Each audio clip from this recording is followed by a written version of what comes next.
Hello, good morning, good afternoon, good evening, depending on wherever you're watching us from. Welcome to today's episode of SEDAT HR Digest, brought to you by SEDAT Consult. SEDAT Consult is an HR firm with over 20 years of experience in the HR field in the areas of HR sourcing, performance management, learning and development, and other HR services. So if you're an organization and you need HR support or assistance, kindly contact SEDAT on 0244 629245 or visit www.sedatconsultlimited.com for assistance. So my name is Eugene and I'll be your host for today. So the topic for discussion today is HR as a business partner. So we all know HR's role has evolved over the years, shifting from being just an ordinary support function to being a strategic partner in organization. So today we'll be discussing how HR professionals can position themselves very well to embrace this new role of shifting from a support function or admin function to key strategic business partner in driving organizational success.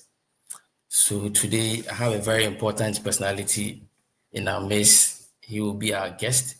Before I introduce our guest, I'd like to acknowledge the presence of our viewers. So kindly go to the chat box, type your name, and let me know where you are watching us from. Thank you. Okay, so I have Bernadette watching us from Tema. Okay, welcome, Bernadette. Okay, so our guest speaker for today has a very long profile because he's a great man. So he is in the person of Mr. Jeffrey Mac Boham, but I'll try to do a summary of his profile. So Jeffrey Mac Boham is a global learning and development, business, project management, equity, diversity and inclusion, and general HR management and development professional. His specializations are instructional design, project management, learning strategy advisory, AI integration into HR, and general human resource management and development. He is a principal consultant at Teampact Solution LLC, a boutique learning and performance consulting, training and development, HR advisory, and certification preparation company based in Columbia, Maryland district.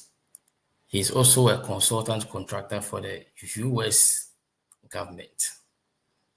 So Mr. Jeffrey has occupied quite a number of roles, so I will just speak about a few of them. So before he joined Teampact Solution, he worked as a senior performance management specialist consultant contractor at the U.S. Department of Labor, Sarah Space Corporation, a space exploration company, where he built training programs for the program managers who work on multi-million-dollar NASA program.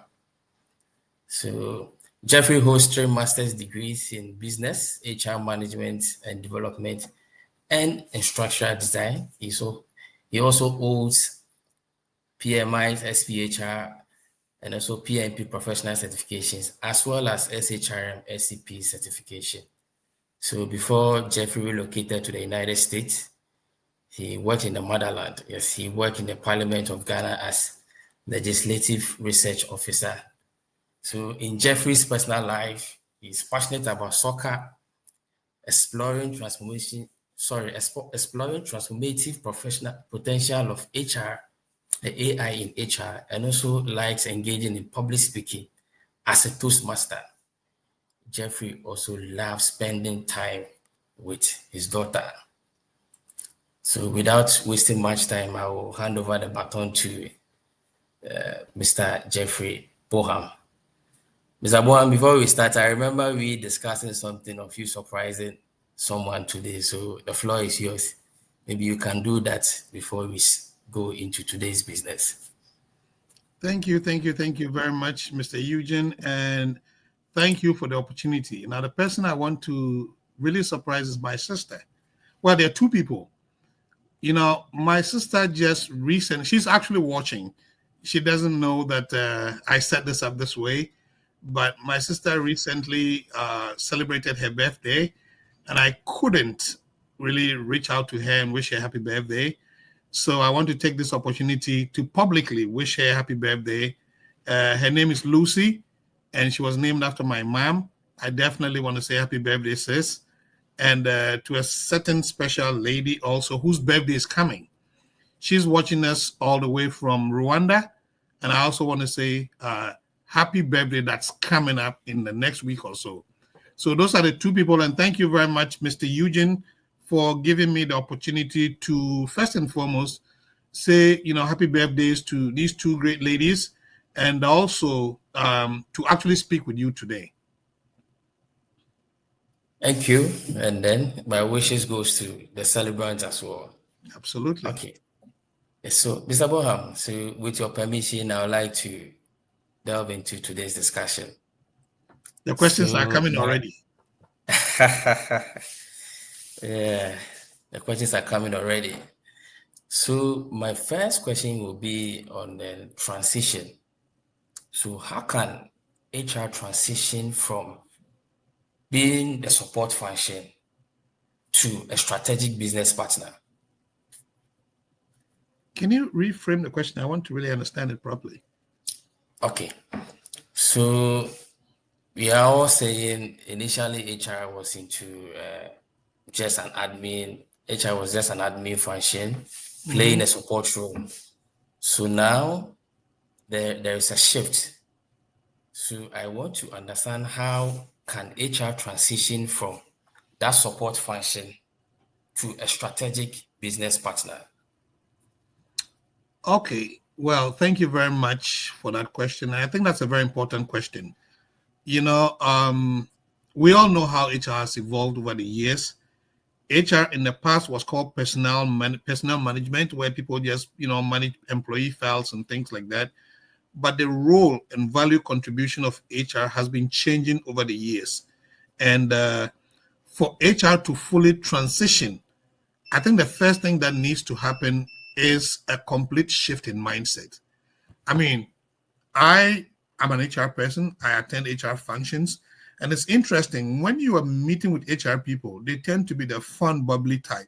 Okay. But when I'm also a business person, when you're talking to business people, sometimes they want to get the business done before the fun. But HR is always, oh, you know what? Let's go. It's about the people, man. We're people. No, you have to start showing your value contributions. You have to demonstrate how HR's influence, alignment, and impact actually makes or adds dollars to the company.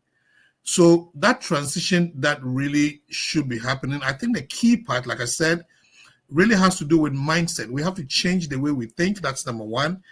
And we have to look for ways and means that we can actually contribute true value to the organization. There's so many ways we can do that. Some would be by, utilizing technology. Like artificial intelligence is actually making a lot of mundane roles quite redundant. We have to invest heavily in that. We have to start getting ourselves very acquainted with those tools and limiting, the time that we spend just typing stuff and things like that. Let ChatGPT and the rest do those things. But let's focus more on the functions that really add direct value in terms of innovation, in terms of strategies, in terms of alignment and things like that. So that's how I would answer this question. I think the starting point is we need to stop thinking that we only support the business to actually start thinking like we own the business. Okay, we own the business from the people side of the equation. That's how that shift has to happen. Great. That's a good one. Thanks for the answer. So my next question will be on, so now that we are shifting, do HR professionals need some special skill to align themselves with the business objectives? If yes, what are some of the skills that HR professionals require to achieve that? Very, very, very good question, Mr. Eugene. You use the word shift. Shift means that we're moving from one point to another. So definitely something has to change. First and foremost, the world itself is shifting. We're moving more from a traditional world to a more digitized world. Okay. So with HR shifting from a more traditional HR role to much of a, I would say, value contributor, much of a strategic role, I think we're talking today about HR business partnerships. There's a reason why we have all those three words in there. You are an HR person, but if you want to be a solid business partner, it means you have to understand business. Okay, first and foremost, understand business from the point of view of having an understanding of business itself, okay, and how business is done, having business acumen, okay. But we also have to understand business and our value contribution from several different angles. For example, HR people need to understand the marketplace dynamics, those things that really make a difference in the market in which their companies really operate. And I'll give an example when I finish this. HR needs to understand operations. HR needs to know specifically how the company that HR supports makes money, how that company really brings dollars and cents or cities and other value contributions into the business. And HR also has to understand how the people in the company can be properly aligned and integrated into the business in such a way that the people or the human capital will add greater value to the business. So you see, I'm speaking as a strategic HR person. I'm not just saying, let's go change employee files, let's go do something. What I mean here is that when I say HR needs to really understand the business, let me give an example. Let's say you're an HR person, okay? Let's say whoever is watching this, let's say you're an HR person who works for a company that does fish farming. Today I was talking to a friend about fish farming. So you're working with a company that does fish farming, okay? You shouldn't just think about HR in terms of bringing people into the company to farm fish. You want to really understand how the fish farming industry operates, the type of people that tend to be successful in the fish farming industry, the type of employees that people need during specific seasons within the fish farming. So you have to have an understanding of the marketplace dynamics. That's number one. Number two, you have to understand the operations. If your company, let's say, exports fish, okay, what are the dynamics that take place for a fish to move from Bando to, let's say, Kentucky, from fish to move from Bando to, let's say, Frankfurt, Germany, for fish to move from Kumasi to Rwanda, okay? So you have to understand the marketplace dynamics. You have to understand the operations, and then you have to understand how you can bring people into. Remember, something that HR does is HR brings people into the company, aligns them with specific roles within the company, grows them within the company, and HR helps people to get out of the company. It's called outplacement services. Even when people, one of the reasons why in our part of the world, one of the reasons why people don't want to leave companies is they don't know what they are going to do when they leave the companies. So you have somebody who's 78 years telling you they are 27 years. You get what I mean? Why does that happen? Yeah. Because we don't have good outplacement services. So HR has to learn the way that they're going to bring people who does well in the company. HR has to be data driven. HR has to look at the metrics. Which types of people, which people historically have worked well for this farm? Okay, did we have people from KNUST? Did we have people from Ashesi University? Do we have people from the University of South Africa? Where do we get the type of people that make our business successful?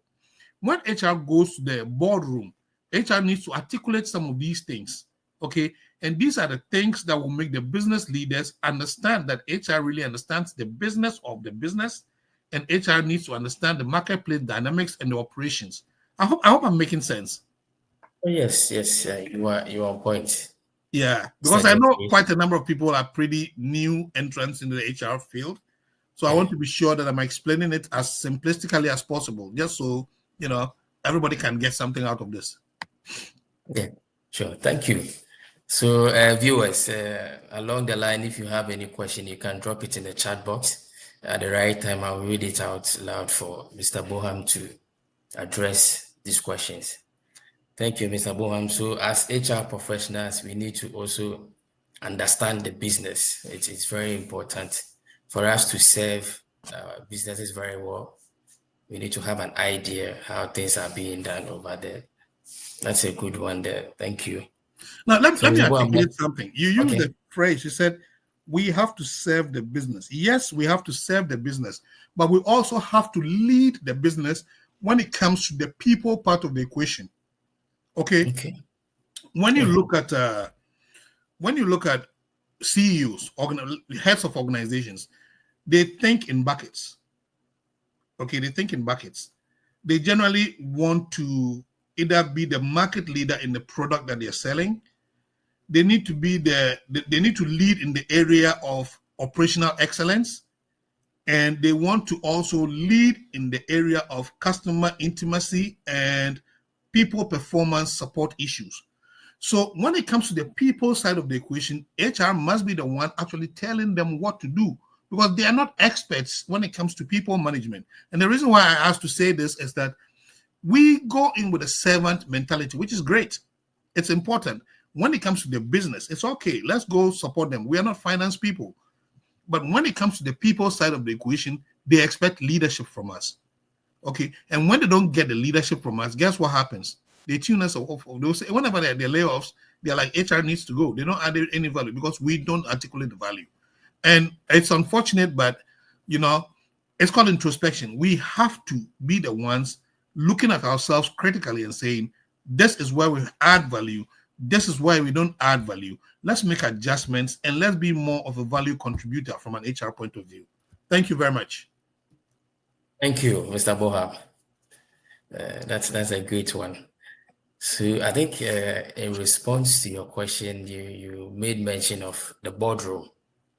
So I think that brings me to my next question. So HR also need a seat at the boardroom. So what strategies should HR adopt to make that happen?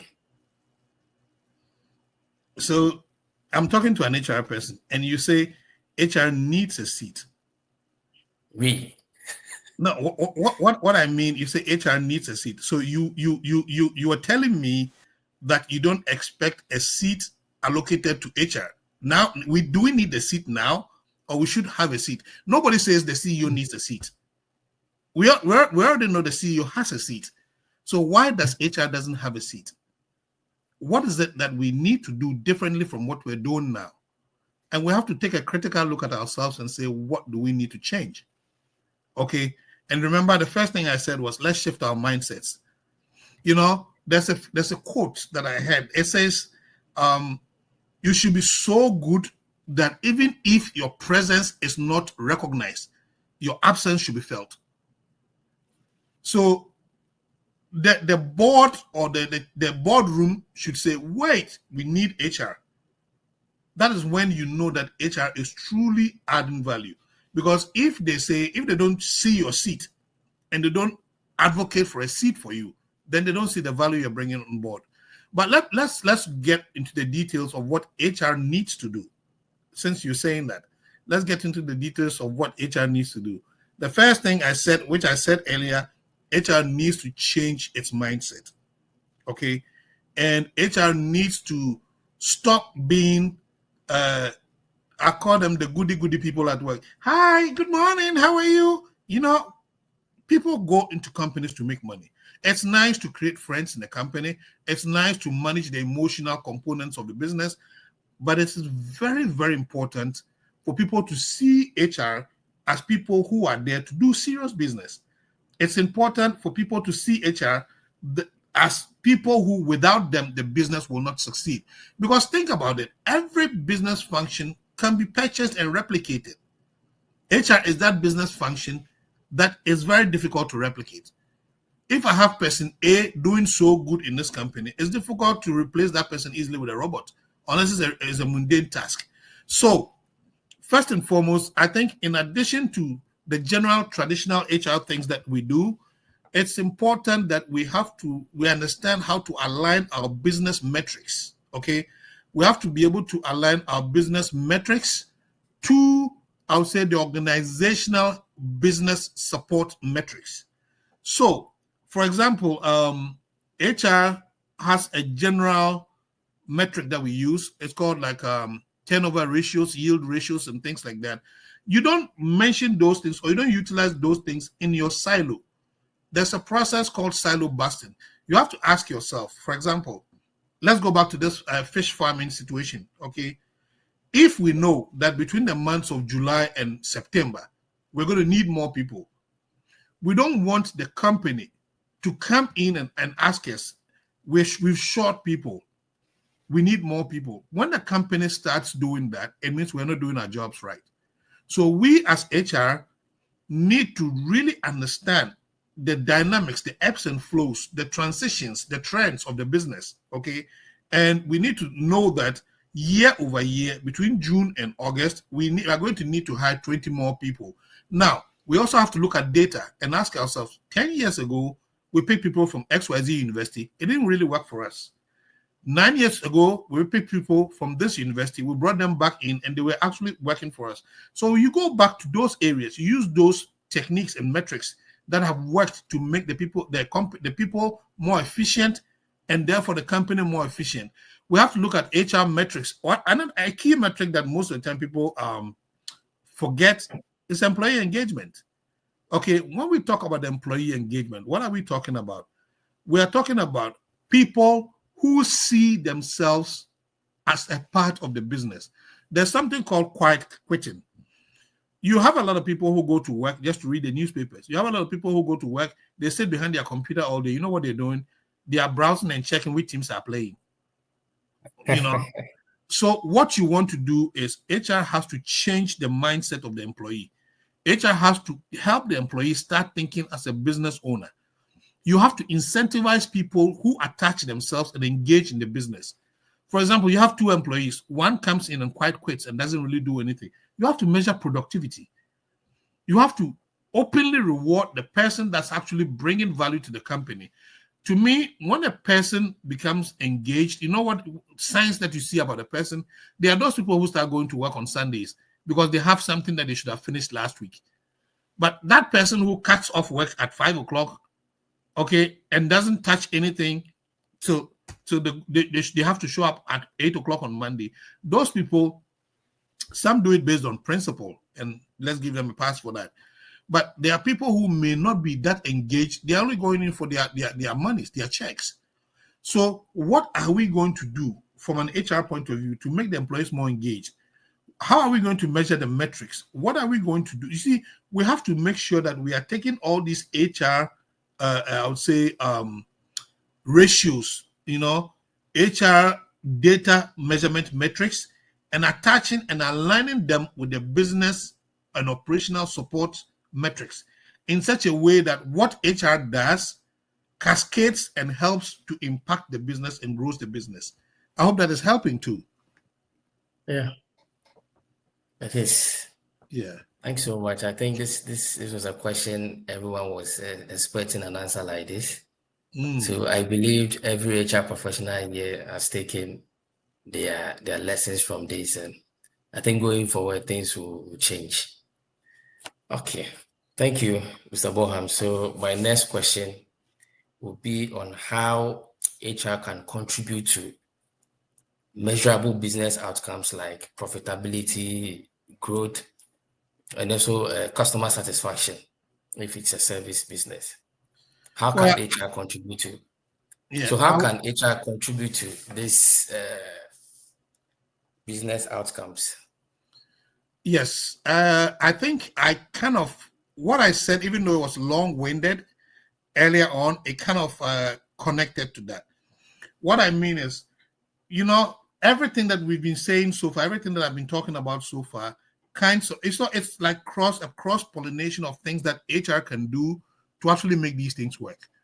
So if HR understands the business, if HR understands the marketplace dynamics, if HR really understands how the business takes off, if HR understands how the company makes profits, okay, what HR needs to do, like I said, is align its, I'll say, functional HR metrics to make a positive impact on those business metrics.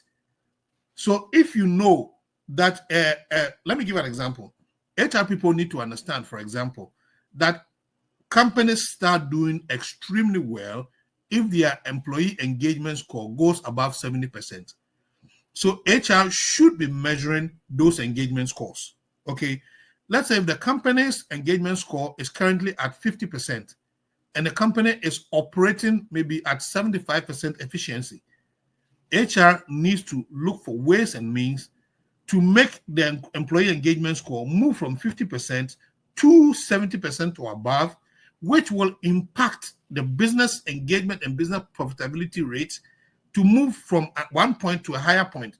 The point I'm trying to make is HR needs to really establish all these things through alignment. Now, there's one thing that I may have slipped on the first time, and I think it's important that I mention, which is that, I mean, I come to Ghana quite a bit. I just recently came from Ghana. One of the things that when I talk to a lot of HR executives in Ghana, one of the things that I generally see is we complain. We complain a lot. What we in HR complain about, oh, the CEOs don't care about HR. No, the CEOs, I mean, because they hired us or because there's so many people, they don't really pay attention to HR. I want to start making this mind shift here. HR doesn't pay attention to CEOs. Are we coaching our CEOs? Are we sitting with them? Are we explaining to them how HR adds value? So you see, I understand that we can make excuses, we can complain, but what are we doing about it? Do we tell our CEO, we need to talk to you? We need to explain to you step by step how everything we do adds to the bottom line, how these investments that we want you to do today will make an impact, not just to the business, but to the business growth, to the business long-term success and things like that. So really, when we talk about being an HR business partner, okay, you have to be fluid. We have to really kind of influence every aspect of the HR role, and we have to influence every aspect of the operational and business role down to the executives. The people who cut us off, we have to let them know that this is why you need me. Okay. Let me use an analogy. You can be a parent who punishes your kids, but if you explain to them why you are being stern to them in certain areas and why you are nice to them in other areas, you let them know that you have more experience in life, and therefore, if they do ABC this way, don't take it wrongly. Even though I'm your dad, even though I'm your mom, I have to straighten you up in these areas. When people justify the why, you know, I mean, there was a teacher that I really loved when I went to SEDAT College. Okay, he would punish me and he would tell you, Mr. Boham, this is why I'm punishing you. I want you to change in these areas, and I will go and change in those areas. And up to today, I credit him for really building me up. You get what I mean? So the point I'm trying to make is HR needs to get the ear of the CEOs, and HR really needs to sit with these guys and articulate to them the value that HR brings. Don't say they've shut their minds. You are not talking to them. You are just doing stuff and expecting them to see when they were not trained HR people. So those are some things that I think we can do to be more strategically aligned as a business partner to the organization. That's great. Thanks so much, Mr. Boham. Mm-hmm. And then I'm sure other CEOs are also watching us. They should also give HR the opportunity to also talk to them, because sometimes it becomes very difficult. Let me tell HR people what to do. You know, sometimes when I'm just talking to the HR folks who have difficult CEOs. Sometimes when your CEOs want to keep you under wraps and they don't want the world to see, go to conferences, speak. Let other companies start wanting to poach you away from them. Now they start paying attention to you. Okay? It's like, it's the truth. I mean, if let's say I work for a small company, okay, and I win an award, and the award was given to me by a bigger bank in Germany that says, and I show my HR boss and say, this company in Germany really wants to bring me. Okay, guess what's going to happen? They'll say, no, I don't want you to leave. I'm going to increase your pay, number one. Next time when I say anything at all, they're going to believe in you because they know you are valuable even beyond the organization. So they know you are a good catch and they got to keep you. So the point I'm trying to establish is sometimes they don't pay attention to us because they don't see us truly articulate our value And we have to articulate our value beyond the workplace. Okay, I know people in Ghana. I know HR people in Ghana. People tell you it's difficult in Ghana, but I was chatting with a friend yesterday. There are people in Ghana who make American dollars every day. I know a lady, okay, I can't mention the name. That lady, she's been making over $200,000 in Ghana every year, and she's in HR. And people say HR in Ghana doesn't pay. You know why? Because companies on Wall Street want her. Companies in Germany want her. Companies in Australia want her. So her company always gives her more money. They're like, you are not going anywhere. So the Ghanaian companies will treat you well. They will pay you if you demonstrate your value beyond their borders. That's basically what it is. That's nice. Thanks so much for the advice. I believe the HR professionals have taken this. It's like your wife going to win Miss Ghana. I feel you're quite sorry on the back. That's the point. But she has to win Miss Ghana first. Yeah. That's exactly the kind of thing. So it's a psychological, thing that we really need to get into.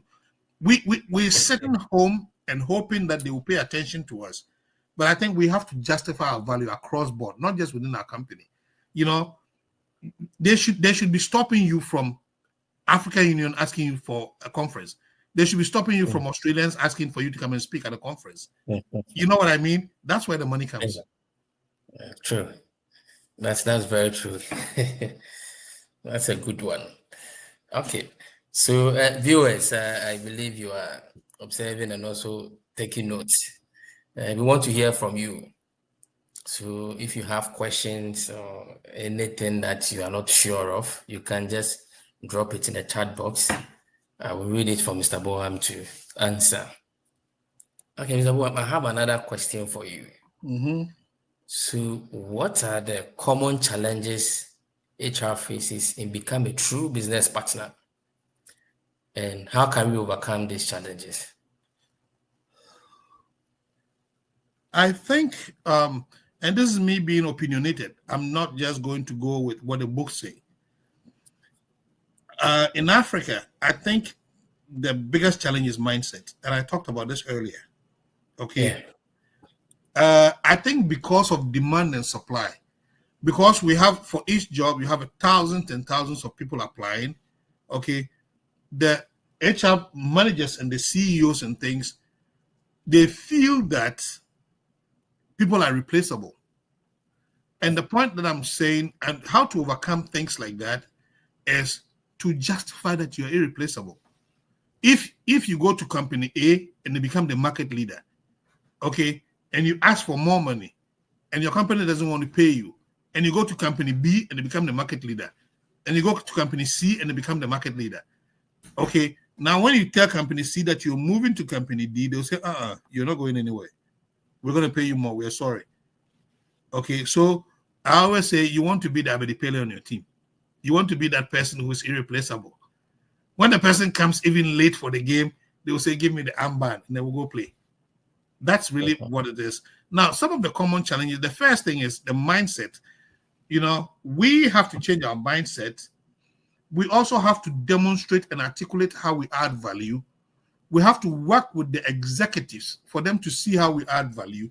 We have to change their mindset. Okay, we have to kind of fizzle out functions that don't really add value. If we have to utilize technology. We have to do more with less. Okay, if we have to step away from just utilizing people to utilizing robots in certain spaces and domains, we can do all of that. What we have to do at the end of the day, like I said, is we really have to make an impact. And we have to articulate how we did that impact, showing that line of sight from the beginning to the end. This is what we did January, this is what we did February, March, April, and this is how it resulted in business growth in December. Once we're articulating that, once we're changing the mindset, everything else will fall in place. And we will be able to truly shift that mindset and make an impact.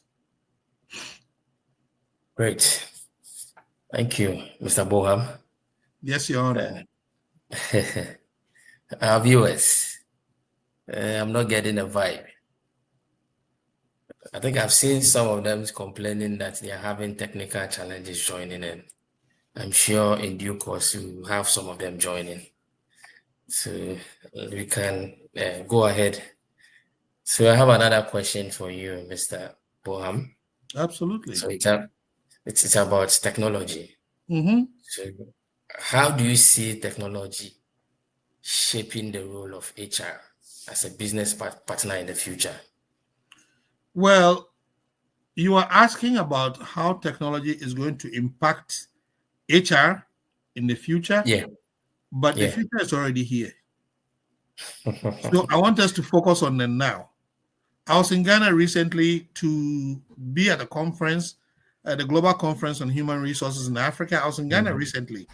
And let me share a statistic with you to tell you how far beyond we are. Okay. I saw, and I've forgotten, I've forgotten the name. It starts with R. I forgot the statistic that I saw. When we talk about global adoption of artificial intelligence in HR continentally, okay, North America has a 28% adoption rate. Okay, Europe has a 24% adoption rate.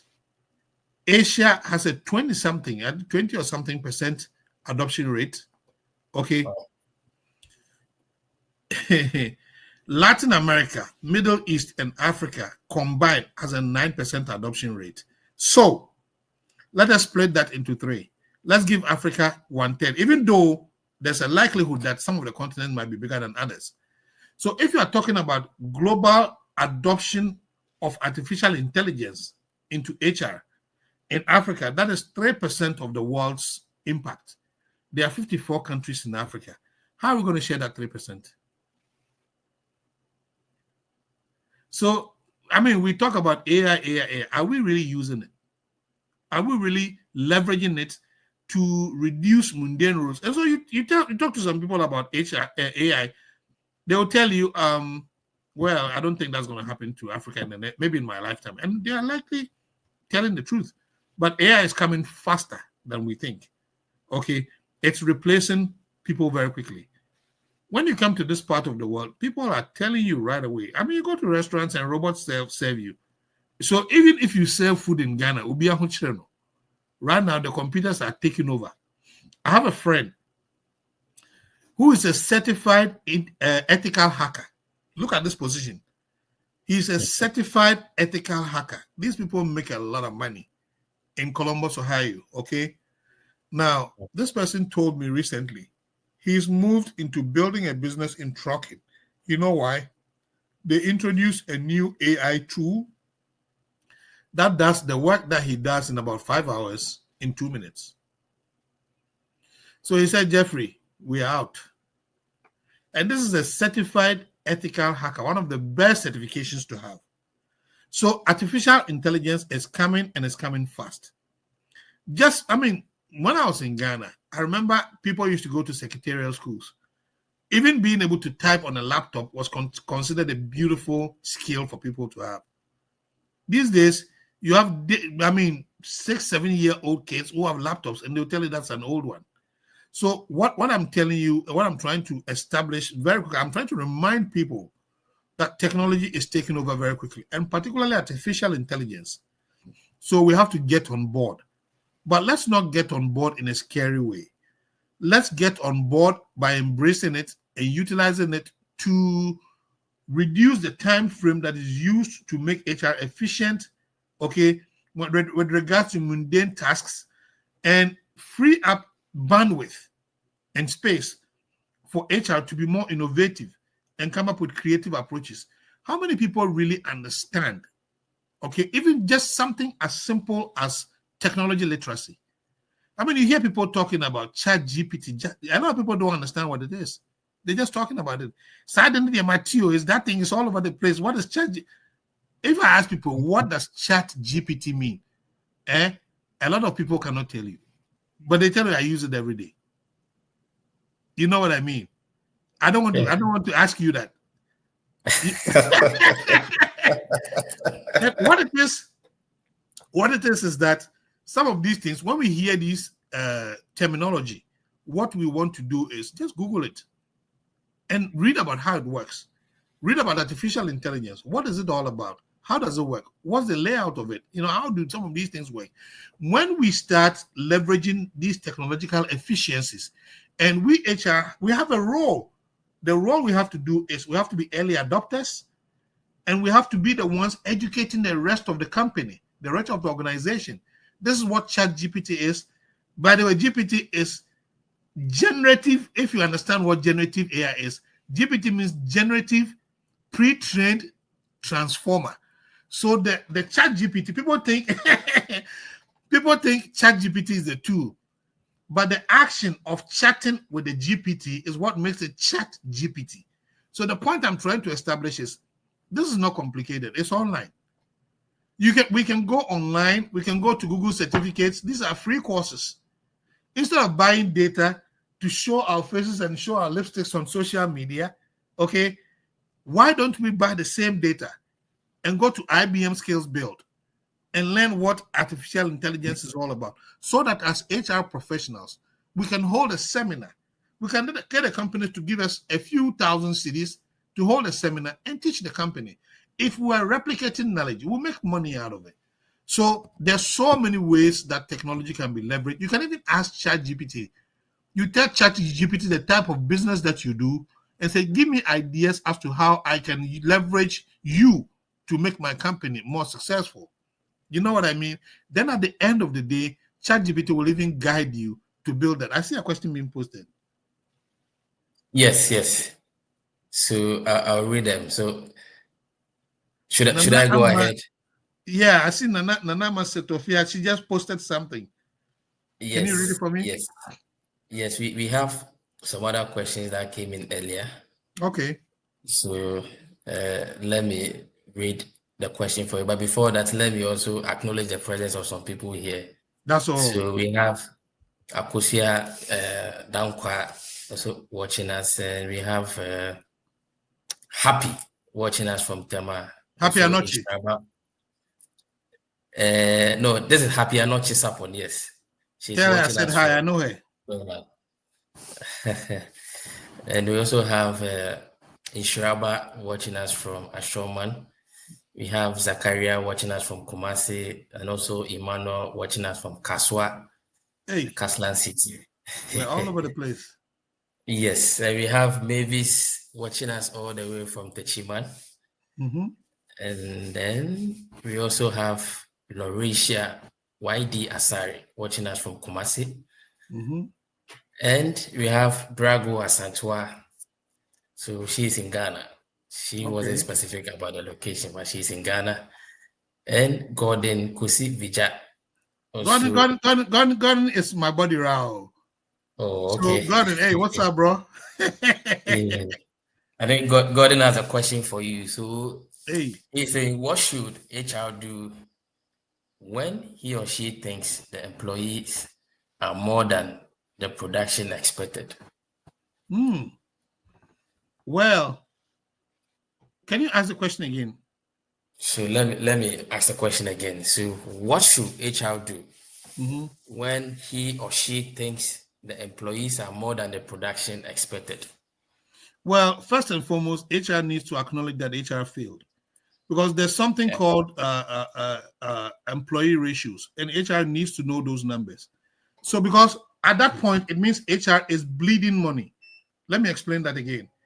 When you need 10 people to make the company successful, or 10 people to optimize efficiency, okay, but you have 20 people, it means that you brought the work rate expected of everyone down. Okay, so you're paying more people than the company is generating, but that means that is an HR failure in the first place, because HR has to predict. HR needs to understand the employee ratios that are necessary to optimize efficiency, and therefore HR should first and foremost acknowledge that. Now, HR should bring in expected business outcomes. Okay, if you work with this company, and let's say Gordon and I were talking about fish farming. Okay, so if you are expected to harvest 200 pieces of fish every Monday and you harvest 100, we are sorry. We can't work with you anymore because your efficiency is low. And then HR needs to start eliminating those people who are not meeting the HR thresholds. That's how it works. So, for example, Gordon, I know you and I were talking about fish farming, okay? Now, if technically, if you know that you have 10 people and you want to sell 100 fish, that's what you've promised the companies, that you want to sell 100 and you expect everybody to produce 10. When you bring 20 people, they'll be producing 5 and expecting to take the efficiency of 10 pay. So they wouldn't be working sufficiently enough. So you come up with a new threshold and say, I need you to produce 15 every week. If you produce less than 15, we can't work with you. And usually, usually what it is that, let me ask a question. And I want to ask you, Mr. Eugene, if you're going to take an exam, okay, and I tell you that the pass mark is 80%, when you get 70%, did I fail you or you fail yourself? I failed. You failed yourself, right? Yes. So that means HR needs to get into goal setting. You tell the employees when you're hiring them, I'm hiring you and I'm paying you 100,000 Ghana, but I expect you to catch or to produce 10 pieces of fish by Monday every week. If you produce 9, I'm going to fire you. You make it clear, written on paper. So when the person produces 9 and the person doesn't have a tangible reason, you tell the person to leave. So gradually, you will get to a point where you only have the efficient people in the company and the rest will quietly leave. Maybe they are useful in other parts of the world. They're useful in other areas. Maybe they'll go and do animal farming, not fish farming. Maybe they are good at that. So you only keep the most productive ones, and that's how you increase the efficiency, Mr. Gordon. Great. Thank you. So there's another question from Nana Masetofia. Yes. So she wants you to give one example of what HR can say to CEOs and articulate the value to an organization. Just cement what he said. Okay. Let me play the role of an HR person. Okay. I go to the CEO's office. The CEO is Eugene, Mr. Eugene. And I tell Mr. Eugene, Mr. Eugene, first and foremost, you want to demonstrate that you understand how the company makes business, how the company makes profits, okay? As a CEO, I was reading our yearly report, and I realized that last year, we harvested 20 pieces of fish, but this year we came down to 17. And I'm very sad because I think as an HR person, I should be adding more value to make sure we even go beyond the 20. The mere fact that with the same population, the same employee base, we were able to harvest 20 last year, and this year we only harvested 17, is telling me that something is wrong. Efficiency is down. So, Mr. Eugene, I want to set a goal with you this year. We want to go past 20. Next year, I want to do 30. And to do 30, I'm going to need to train these employees in these areas. And remember, when I train employees in these areas, the efficiency is going to improve by 2.5%. And when that 2.5% happens, it's going to translate to a greater efficiency on the job. I'm going to ask supervisors to monitor people and set new goals for them so that by the end of the year, instead of us producing the 200 pieces of fish that we produced that gave us the average of 17 this year, we are going to produce 270, given the line of sight that I'm showing. And therefore, when that happens, next year, we're going to produce 30. Instead of 20 people, we're going to bring the people down to 15 because some people are going to leave and we're going to produce 30. So that's how we're going to add value. Wouldn't the CEO change his mind or her mind? Yeah. But it starts with clearly demonstrating that you understand the business. It starts with clearly demonstrating that you understand the marketplace. It starts with clearly demonstrating that you understand how HR impacts the business. So it's not like, let's go have coffee, challenge and say, we are losing people, what should we do? If you go to the CEO and ask the CEO, what should we do? The CEO already wants to fire you. The CEO will tell himself, you go and tell the wife at home, and the wife will say, you're still working with these people. So the next day, the CEO, you say good morning, he doesn't want to say good morning because he knows that you are not adding value. So the lady who asked the question, that is how I would go speak with the CEO. You don't go to the CEO and say, this needs to change, that needs to change. You want to talk to the CEO, build a relationship. Talk to the CEO like a friend. tell the CEO, this is what I want to do so that we can all be successful. The CEO will always listen to you. Great. That's a good one. So that means we always have to go to the CEO fully prepared with facts. Yes. All right. Okay, so we'll take a short break, but before we do that, I think we are global today. We have Joseph watching us from Moravia, Liberia. Mm-hmm. We also have Michaela watching us from Florida. Wow. We have Gordana Dako watching us from Kumasi. We have Juliet watching us from Cape Coast. We have Ishmael also watching us from Cape Coast. And we have Ebenezer Mensah watching us from Kumasi. So he's saying, well done. And we also have Rebecca watching us from Sakumono. And he's giving a kudos to the SEDAT team, myself, and yours truly, Mr. Boham. Wow. So take a short break. When we come, then we wrap up. Absolutely. Thank you.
Okay, we are back. Thanks so much for your patience. So kindly go to the SEDAT Consult social media pages, like and subscribe, and also share this video with any other person, any professional also who would like to benefit from today's session. So, Mr. Boham, I think we have another question in the chat box, which I would like to read to you. So this is from Elizabeth Asari. So she's saying, my company is planning expansions outside Ghana. What can value? Okay, so what value can I, as an HR, make into this strategy as a business partner? Let me take the question again. So my company is planning expansions outside Ghana. What value can I add as HR to? The question is not too clear. I think I understand it. I'm seeing it on the screen, right? It says my company is planning expansions outside Ghana. What value can I, as an HR, make to this strategy as a business partner? Yeah. And first and foremost, I want to thank Elizabeth for the question, because the question that Elizabeth has asked, cements everything I've been talking about today. Yeah. Elizabeth's company is expanding. It's expanding outside of Ghana. And she wants to be that HR person who adds value to the strategy in the capacity as a business partner. That's an excellent question. So first and foremost, I said it's important for HR to understand the dynamics of the marketplace. So let's say your country is expanding into 4 countries: South Africa, Nigeria, Egypt, and Kenya. Okay, you need to understand in your specific domain of business, how does the landscape and business environment operate, the marketplace in South Africa? What is the marketplace like in Kenya? What is the marketplace like in Nigeria? And what is the marketplace like in Algeria? You need to understand the unique dynamics, the cultural differences of the market. Okay, that's number one. Now, you need to look at the constraints and the efficiencies that you can leverage from an HR point of view. What are the constraints? South Africa has fiber optics. Kenya doesn't have fiber optics. Nigeria has fiber optics, but Algeria uses fiber optics that comes through Portugal. What do we need to do to be successful operationally in South Africa? What do we need to do to be successful operationally in Kenya? What do we need to do to be successful in Nigeria? You have to have a team working with you. You have to have an understanding of business. And you don't have to go to business school to get these things. Go to LinkedIn Learning. Okay, go and learn about business dynamics in LinkedIn Learning. Go and learn about some of the. Even if you sit with the people in accounting and finance and ask, how do we make these adjustments? Then you start speaking the language of the business. Now, imagine if Elizabeth goes to the CEO and Elizabeth says, as an HR person, okay, I have looked at the marketplace dynamics in Kenya, the marketplace dynamics in South Africa. I've looked at the operations in all these 4 countries, and I've looked at how the people ratios can impact the business ratios across these 3 domains. Okay, I'm looking at customer intimacy. I'm looking at product leadership. I'm looking at competitiveness. I know MTN is in Kenya. How do we compete with MTN? How do we compete with this company? How do we compete with that company? At the end of the day, that CEO is going to say, wait, no, we need to promote Elizabeth. Because what Elizabeth is saying, she's talking like a CEO. She's not talking like an HR person. She's talking like a CEO who understands HR. And then you help the CEO to also understand what you are doing. So Elizabeth, that and everything that we've talked about today, that's the kind of thing that you do. I hope we answered your question, Elizabeth. Yes, I hope so. Elizabeth, we want to hear from you if your question has been answered. Okay. So we have another question from Alex. I think this is more like it's different from this session, but I would like to read it out for you to answer. Mm-hmm. So if I am asked what my achievements are in an interview, what can I say? Hey, Alex, I think Alex has an interview coming up. Yeah, I'm sure. You want to nail it. Yeah, Alex, what I would say is, you want to articulate, first and foremost, you want to establish to the company that you understand that past experience is the best predictor of future experience. First and foremost, you want to articulate that to them. You want to let them know that, hey, I understand that, let me give an example. A person who was the best player at under 17 and became the best player at under 20 and became a best player in Ghana. When Chelsea is buying that person, they're going to pay that person more than the person who was not the best player at under 17, under 20.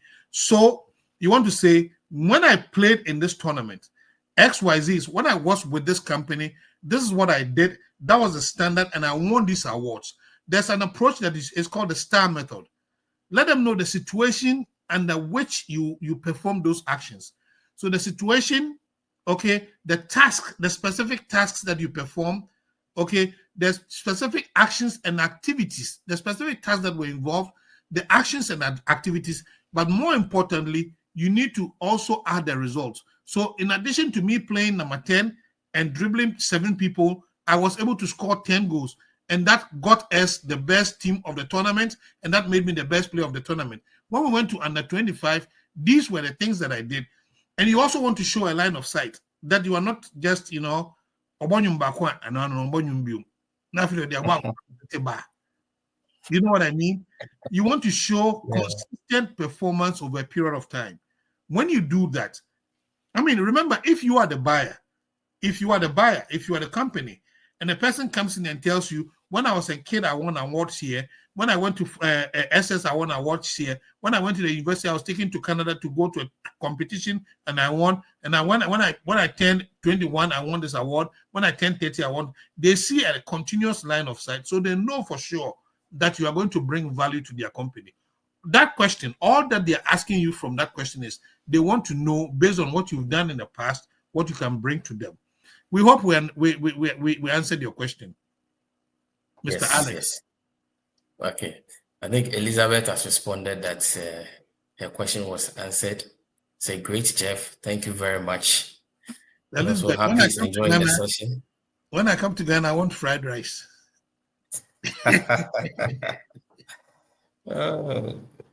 Okay, so Emmanuel Adontin too says fantastic exposition on the subject. I'm taking lessons here. That's good to hear. And also great ideas, boss, from Happy and not Sapon. Okay.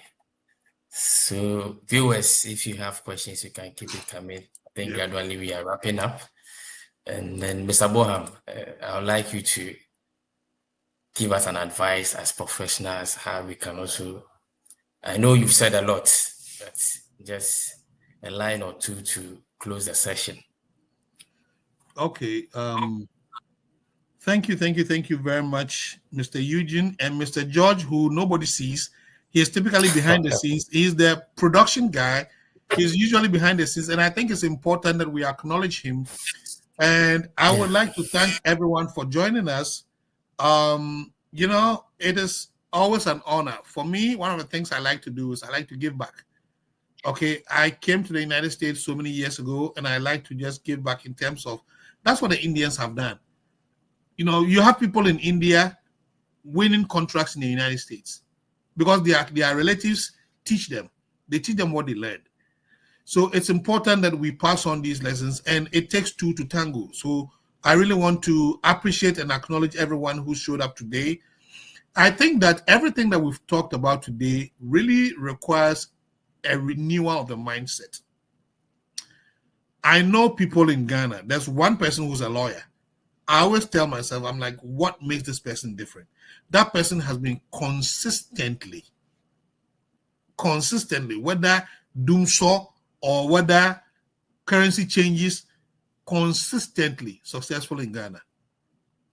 And I haven't talked to him, but I know it has something to do with mindset. That person comes to the United States, spends $20,000 with his family and turns around and goes back to Ghana. Why am I saying this? A lot of us think that there's something cursing us in Africa. Okay, we think that there are lots of things. Obviously, there are more constraints, we understand. Okay, but let us hold ourselves accountable. Okay, I know, like this person that I'm talking about, this person lives his life from principles. You have a lot of people in Africa who, when it rains, they won't go to work. But when they come to America and it snows, they go to work. So what changed? It's the same Kwame. It's the same Yao. It's the same Elizabeth. It's the same Barbara we know. What changed? Simply because the person in America will tell you to go home and not come back if you don't show up when it snows. So we have to hold ourselves accountable. And some may think, from what I've said today, that I'm bashing HR, that we haven't really been introspective, that it's important that we in HR challenge ourselves and ask ourselves, all that I'm saying is we have to renew our minds. I think somebody just posted it here. I think Rita Tete said it. A renewal of the mind. That's true. We have to change the way we think. Whether it's Mahama or Adodankwa or Baumia or whoever it is, we don't care. We have to be successful. We work at this bank and we have to be successful. Okay. Look, I know people in Ghana who come to this country and they buy me food because they are being so successful in Ghana. So the point is, let us not make the culture hold us back. Let us believe in ourselves that we can do it. Let us believe we can build businesses. Let us believe that we can change the mindset of our CEOs.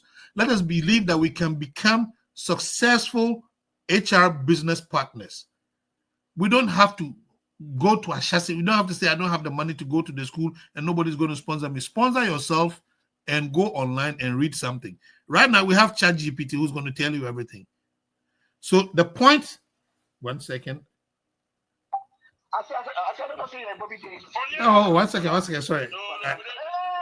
My friends hold on, guys. I'm sorry, guys. Let me finish the program. Let me finish. I'm just going to keep you online for a bit.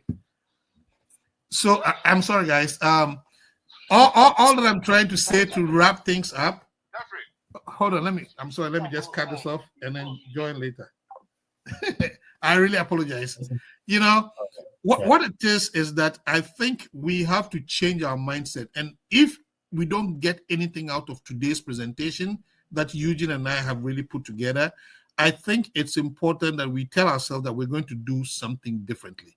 Just ask yourself, what should I do differently starting today to be that HR person? First, you want to always start in your department as the go-to person. Whenever people need a solution, they should come to you. And then very soon, your department is going to be known. Be known for what you know. But before you become known for what you know, you want to start reading, arming yourself, taking risks. One other thing I want to share with the group is don't be scared of failing your way to success. And that's very important. Let me highlight that. Sometimes the best way to learn something is to make mistakes. You know, don't be scared to have scars on your body. One day, when you also buy the best cream, you also become Miss World.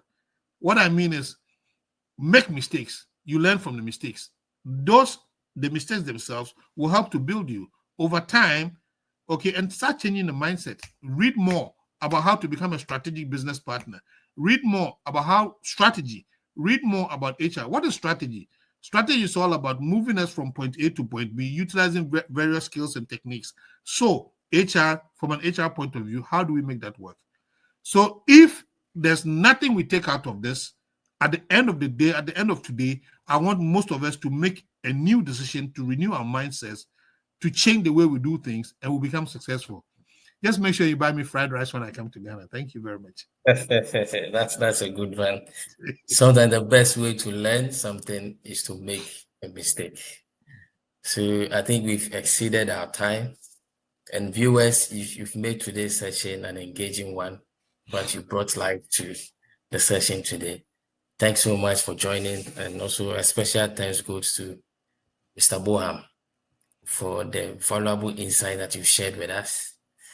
We've picked lessons from it, and then I'm sure going forward as professionals, when we get to our various organizations, we will go and add that value. We won't be the sitting HR, we won't be the HR who go and ask what to do, but rather goes to the boardroom prepared with facts and also contribute to the success of the organization. Thanks so much, everyone. So, as we always do, we will meet here same time next week, but a different topic. Bye-bye. Thank you, Mr. George, behind the scenes. Yeah. And Mr. Eugene, thank you so much.